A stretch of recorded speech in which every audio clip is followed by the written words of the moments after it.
Guys, it's almost Halloween! Okay, so for this shade, it's going to be basically just a cool brown. It's from the Morphe 35F palette, but since they don't have the names on there, I cannot give it to you, so sorry. So I am just going to be sweeping this into my crease and taking a blending brush to blend all of that out. And then I'm taking the color Warm Taupe from the Modern Renaissance palette, and then kind of just deepening the shade within my crease, and just a different view because your girl got angles. So then I'm going to take the color Cypress Umber from the Modern Renaissance palette on a pencil brush to just carve out my crease a little bit more, and then I'm going to take a clean blending brush to just pretty much blend everything out and make it a little bit softer and more diffused. Then we're going to take some concealer. I'm using Benefit's Erase Paste because it really cancels like everything out, and I'm just going to use it to really carve out and shape the cut crease.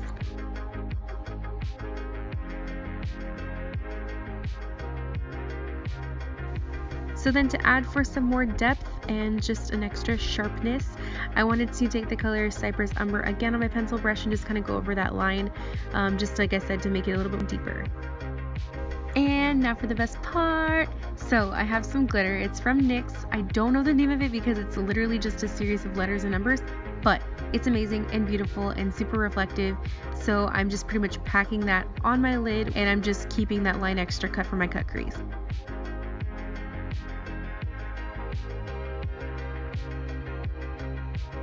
Then off camera, I just quickly added some liner and lashes, and there is the finished eye look. You're like, I don't want to tell you now because you're going to tell me no. Yeah, just whenever you want me to play what I will.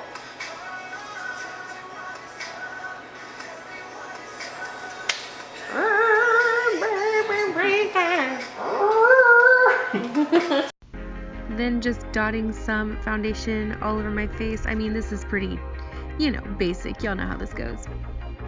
Adding a few drops of my beauty oil and then blending it all in.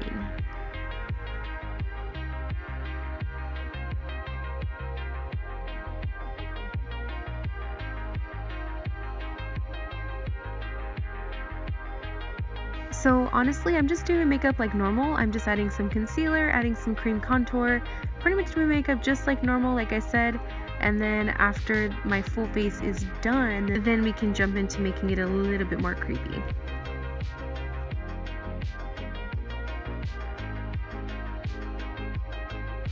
I really worked on making sure that my face looked as contoured and highlighted as possible.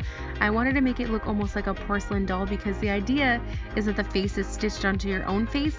So it's a really pretty and perfect and porcelain face. So just try to make your face as slayed and contoured as possible.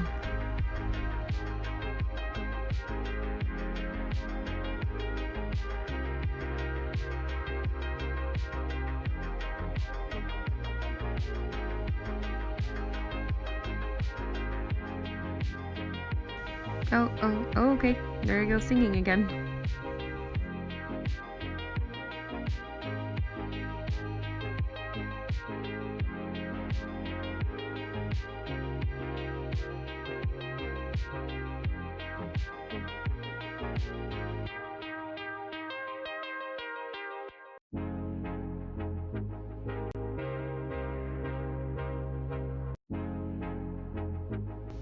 And then I wanted to add a lot of highlight because again, the idea is that it's a mask, so I wanted to make sure that it was extra shiny and glowy. And now I'm just sketching out my face. I'm using a brow pencil because I think it's easier to draw with on my face, just to get a general outline of where I wanted to have the mask start. And because I'm lazy, I thought it was easier just to do my whole face and then go back with a makeup wipe to clean up the edges where I wouldn't be having my makeup on there anymore, where again it would be the difference between my skin color and then the actual mask itself.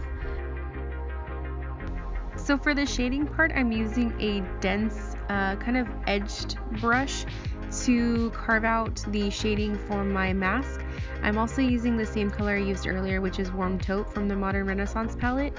And I'm basically just going along the perimeter of the mask and just to kind of add some shadowing to that, because if you were wearing it as a mask, it would be lifted off your face a little bit to cast a shadow underneath.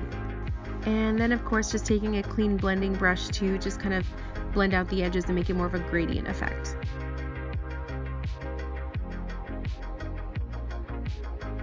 And again, this look is all about depth, so I'm going in with the pencil brush again with Cypress Umber, and I'm getting even closer to that line and making it more of a defined line rather than blown out and smoky.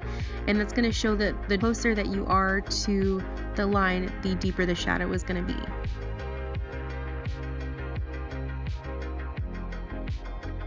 And then I'm just taking a black shade and I'm going in to the deepest parts where it would curve into the skin even more and cast more of a shadow. And I'm just taking the black and putting it right up against that line, again to make it look more like a tighter shadow that's casting down from the mask.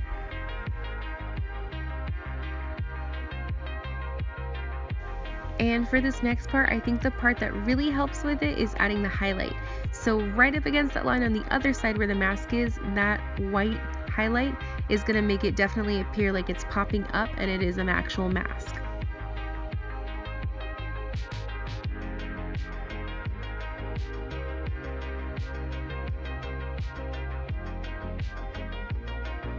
And then since we have some stitching going on, I'm using little, like, I guess entry holes, and I'm using, I think it's called Red Ochre from the Modern Renaissance palette, and I mixed it with Cypress Umber to make, like I said, that reddish muddy color. So the stitches are actually really easy. I just used Dip Brow from Anastasia, I think it's in the color dark brown, and I used it just to connect the dots and kind of do cross stitching there. Once we go in with some shading and some highlight, it'll really make it pop. So then I'm just taking a white eyeliner and going over the tops of the stitches where the light would hit it the most and just adding that nice highlight there. For the lips, I used the Jumbo eye pencil by NYX called Black Bean, and then I mixed it with a liquid lipstick that I have from NYX as well. Wow, I guess I'm using a lot of NYX products. And here's the finished look. I hope you guys like it. It was so much fun to make. If you did like it, please give it a thumbs up and don't forget to subscribe if you haven't already. And I will see you guys in the next video. Bye!